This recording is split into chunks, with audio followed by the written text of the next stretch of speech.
It was a Thursday evening in our Raleigh suburb, the kind where cicadas hum and porch lights glow against the dusk. I'd just gotten home from my consulting firm.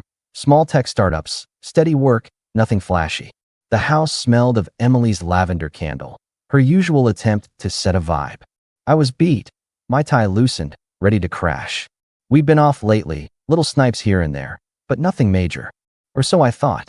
A week earlier, we'd gone to the supermarket, a routine Saturday chore. I was pushing the cart down the cereal aisle at Harris Teeter, tossing in my usual Cheerios. Emily trailed behind, her phone glued to her hand, texting furiously. I grabbed a box of her granola, holding it up. "This the one you like, right?" She glanced up, her face twisting like I'd offered her a dead fish. "God, Matt, can you not block the aisle?" she said, loud enough for an older couple nearby to turn. Her voice was sharp, dripping with irritation. "You're always in the way." I raised an eyebrow, keeping my tone light but pointed. "In the way? I'm pushing the cart you're not even touching, Em." She rolled her eyes, not lowering her voice. "Just move it along, okay? I don't have all day." The older couple exchanged a look. I smirked, tossing the granola in the cart. "Sure thing, boss. Wouldn't want to slow down your texting marathon." She huffed, storming toward the produce section. I followed, my jaw tight. Public scolding over a cart? Classy. I didn't say anything else, but I noted it.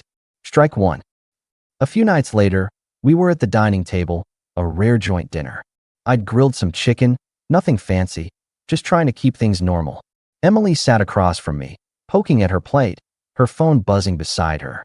I tried to start a conversation, keep it light. "How's that campaign going? The one for the fitness app?" She didn't look up, just shrugged. "Fine," she said, her voice flat, like I was a coworker she didn't like. Her phone lit up, and she grabbed it, a smile breaking across her face as she read a text. She typed back, laughing softly, her thumbs flying. I leaned back, watching her. "Something funny?" I asked, my tone casual but edged. She glanced up, her smile vanishing. "Just Claire," she said, setting the phone down but keeping her hand on it. "Work stuff." "Work stuff?" I repeated, nodding slowly. Must be a real riot over at marketing. Her eyes narrowed, but before she could respond, her phone buzzed again. She snatched it up, her face lighting up as she typed, completely ignoring me. I took a bite of chicken, chewing slowly. "Laughing with Claire, but I get one-word answers." "Got it." Later that night, I was drifting off in bed, the room dark except for the glow of her phone. Emily was propped against the headboard, scrolling, her lips curved in a faint smile. I shifted, trying to get comfortable, and caught a glimpse of her screen. A chat, not work-related, some guy's name I didn't recognize. She angled the phone away, quick, like she'd been caught. I didn't say anything, just closed my eyes. Hiding screens now? Strike two. Then came Thursday. I flicked off the bedroom light, the room sinking into darkness. Emily was already in bed, her back to me, rigid as a plank. I slid under the covers, careful not to touch her, and let out a normal breath. Her voice cut through the quiet, cold and sharp. "Matt, could you not breathe down my neck when I'm trying to sleep?" she said, not turning, her tone like she was scolding a kid. I froze, my jaw tightening. My breathing's the issue now? I kept my voice even, but I couldn't resist a jab. "Got it, Em. Next time, I'll sleep in the F-150. Save you from my lungs." She didn't laugh, didn't move. "Don't be so dramatic," she said, her voice heavy with that patronizing exhaustion she'd perfected. "I just want to rest. Without your sighs, your presence. Is that too much to ask?" I let out a short chuckle, more air than humor. "Yeah, real reasonable. Especially since you used to crash on my shoulder every night for 3 years. What? That warranty expire?" Silence. Heavy, deliberate silence. She didn't answer, and I didn't push. I rolled onto my side, facing the wall, my mind racing. Picking fights over my breathing? What's next? I blinked too loud. Everything that used to be us. Her head on my chest, late-night talks about dumb movies, her stealing my hoodie, had turned into a list of grievances. My breathing. My existence. My being. Morning came, and it was like we'd rehearsed a play. No good morning. No coffee poured for two. Emily was in the kitchen, banging a plate on the granite counter, popping bread in the toaster, moving like I was a ghost. I leaned against the fridge, sipping my black coffee, watching her performance. Finally, I broke the ice, my tone calm but pointed. You even know who you're sharing a house with anymore? I asked, raising an eyebrow. She didn't look up from her avocado toast, spreading it with surgical precision. Oh, I know exactly who, she said, her voice flat but venomous. Too well? I smirked, unfazed. Good to know. I'll make sure to stay out of your spotlight then. She froze, her knife hovering, then resumed spreading, harder now. Maybe if you weren't so suffocating, I wouldn't need space, she said, her tone sharp, daring me to bite. I set my mug down, leaning forward. Suffocating, I said, my voice low but edged. Funny, I thought paying the mortgage, fixing the car, and keeping the lights on was called contributing. My bad. Her eyes flicked up, narrowing. Don't start with that. You know what I mean. Do I? I said, crossing my arms. Spell it out, Em. What's my crime? Existing too loud. She slammed the knife down, her voice rising. You're always there, Matt. Always hovering, always taking up space. I just want some peace. I nodded, slow and deliberate. Peace. Got it. I'll make sure my shadow doesn't bother you either. I grabbed my keys and headed out, leaving her with her toast and her attitude. If she wants space, she's about to get a whole lot of it. That was the start of our Cold War. I stayed late at the office, crunching numbers for a client's app launch. She started leaving before I was up, her car gone by 6 a.m. Our phones went silent, texts reduced to bought milk or nothing at all. Dinners? She'd eat at the counter with her phone. I'd grab a burger at the diner. The bed was a no man's land, each of us hugging our edge, no accidental elbows, no warmth. We'd met 6 years ago at a buddy's barbecue in Durham. Emily was all sunshine then, brown hair catching the light, her laugh loud enough to turn heads. She teased me about overcooking my burger, and I shot back about her hogging the potato salad. We clicked fast, dates at dive bars, her dragging me to art galleries, me teaching her to change a tire. I proposed at Umstead Park, just us, a blanket, and some sandwiches. She said yes before I got the ring out. We bought a house, built a life. I started my consulting business. She climbed the ladder in marketing, always on her laptop, always networking. We were a team, until we weren't. Now it was this. A house that felt like a chessboard, and Emily was playing for checkmate. But I wasn't about to let her win. A couple weeks into our silent standoff, I was hunting for batteries in the bathroom. My electric razor was dead, and I wasn't about to ask her where she'd stashed the spares. Under a pile of her mascara and lip gloss, I found a folded piece of paper. Curiosity got me. I opened it, and there it was, in her neat, loopy handwriting. Bucket list, end of year. Wake up without him. Find myself again. Live and quiet. No hearts, no doodles. Just 3 lines, like a to-do list for erasing me. I stared at it, my pulse steady but my mind racing. So I'm the obstacle to her zen? Nice. I didn't crumple it or storm out. I folded it back, tucked it under her makeup, and went to the living room. I sat on the couch, the TV off, watching her move around the kitchen. She was on her phone, laughing softly, her voice low but flirty. Oh, stop it. You're too much, she said, giggling, oblivious to me sitting 10 feet away. I leaned back, my jaw tight. Flirting with someone else while I'm right here? Bold. I didn't call her out. Not yet. I just watched, noting the way she twirled her hair, the way her voice dropped to a conspiratorial whisper. H wants to live without me. Let's see how she likes it starting now. I spent the evening quiet, not sulking, just observing. I didn't offer to make coffee, didn't ask about her day. When she glanced at me, I met her eyes, my face neutral. She frowned, like she sensed something was off, but went back to her phone. I went to my office and started pulling documents. House deed, truck title, business contracts, all in my name from before we met. By midnight, I had a folder ready. Divorce papers, financials, everything airtight. She wants out. I'll make it easy. The next morning, I started packing. Not dramatically, no slamming drawers. I took my toothbrush, razor, and deodorant out of the bathroom, leaving her stuff untouched. I grabbed my spare keys from the hook, slipping them into my pocket. Emily walked in, her coffee mug in hand, and froze. What are you doing? She asked, her voice sharp but unsteady. I kept moving, folding a shirt into my bag. Granting your wish, Em, I said, my tone calm but cold. You want to wake up without me? I'm making it happen. Her eyes widened, her mug trembling slightly. "Matt, stop it," she said, her voice rising with a hint of panic. "You're being ridiculous." I zipped the bag, meeting her gaze. "Ridiculous? Nah, I'm just following your list. You wrote it. I'm executing it." She stepped closer, her voice dropping. It wasn't like that. It was just a dumb note." I smirked, tossing the bag over my shoulder. "Dumb note, huh? Looked pretty intentional to me. Don't worry, I'll be out of your hair by tonight." Her face paled, her mouth opening, but no words came. I walked past her, leaving the folder on the dining table with a sticky note. Wish number 1, done. The door clicked shut behind me. That night, I stayed at a hotel, my phone buzzing with her texts. First one, "You're really doing this?" I typed back, my fingers quick. "Not breathing down your neck anymore. Check your list." She didn't reply, but the call started. First, it was petty. "Where's my throw blanket?" she asked one evening, her voice tight. "Hall closet," I said, flipping through a client's pitch deck. "Same place it's been for years." A pause. "You seen my silver hoop earring?" "Nope," I said, popping a chip. "Maybe it's with your sense of humor." She hung up. I grinned. "Keep swinging him." A few days later, she left a voice message, her voice shaky, almost desperate. "Matt, I think you misunderstood. It wasn't literal. Can we just talk? This can't be how it ends." I listened twice, my jaw tight. "Not literal?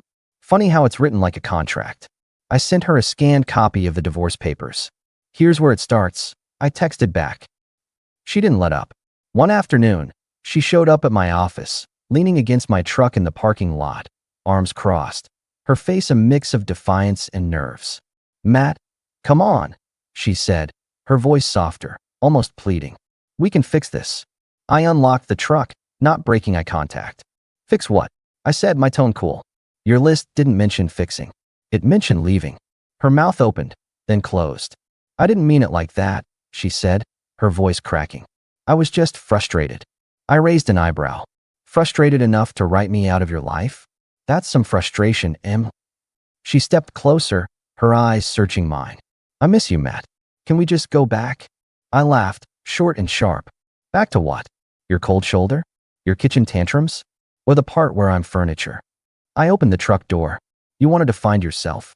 Start looking." I drove off, her standing there in the rear view. Checkmate. A week later, her sister, Rachel, showed up at the house. I was grabbing some files from my office when the doorbell rang. Rachel stood on the porch, holding a box, her face a mix of awkwardness and purpose. "Hey, Matt," she said, her voice hesitant. "I'm just here to pick up some of Emily's stuff." I nodded, stepping aside. "Help yourself. It's all in the guest room." She set the box down, lingering. "Look, I know it's not my place, but Emily's a mess. She went too far with that list. She's freaking out now." I leaned against the counter, my tone calm but firm. "She got what she ordered, Rachel. She wanted quiet. I'm giving her quiet."